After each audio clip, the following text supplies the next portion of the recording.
दोस्तों, क्या आपको जर्नल एंट्री बहुत कठिन लगता है? क्या आपको कॉमर्स सब्जेक्ट में अकाउंट एकदम टफ लगता है? क्या आपको ऐसा लगता है कि आप पास भी नहीं हो सकते और आपसे ये गणित गणित है जो कुछ समझ में नहीं आएगा और नहीं बनेगा? तो हम आपके लिए लाए हैं एक इतना आसान तरीका। इस वीडियो को देखने के बाद मैं गारंटी दे सकता हूं कि आपको जर्नल एंट्री खेल लगेगा, खेल बच्चों का खेल लगेगा और हमारे अगले और वीडियो को देखने के बाद अकाउंट जो है आपको एकदम सरल, हिंदी से भी ज्यादा सरल लगने लगेगा। तो क्या है दोस्तों, आप क्या रटते हैं? तो रटने से कुछ नहीं होगा। आप ट्वेल्थ और MCOM BCom कर रहे हैं यार, ऐसा करने में अब नहीं चलेगा। तो इसको बहुत आसान वे से समझना पड़ेगा। तो हम आपको इतना अच्छे से समझाएंगे कि आपको एकदम खेल लगने लगेगा अकाउंट, बहुत ही जर्नल एंट्री तो एकदम ज्यादा ही सरल लगने लगेगा और आप अच्छे से अच्छा स्कोरिंग कर पाएंगे।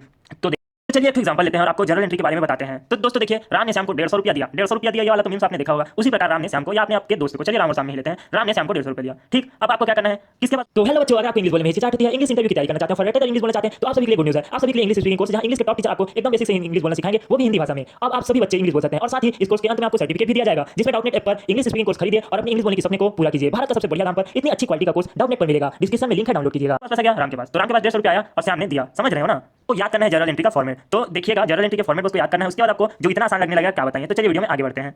तो यह है जर्नल एंट्री का फॉर्मेट। दिनांक, विवरण, खाता पृष्ठ, डीआर यानी कि डेबिट और विकलन, और इसको सीआर यानी क्रेडिट और समाकलन। तो इसको आप याद कर लीजिएगा जल्दी से अपने बुक से, इसी से जिससे भी याद करना जल्दी से कर लीजिए। तो हम बनाते हैं अपने सवाल को। तो बहुत ही अच्छा और आसान सवाल है। राम ने श्याम को 150 रुपया दिया। देखिए, आपकी बुक से मैं आपको नहीं समझाऊंगा, आपको मैं एक चीज समझाऊंगा जिससे आप चाहे लाखों जर्नल एंट्री है आप बना लेंगे। समझ रहे हैं? तो चलिए समझाता हूं।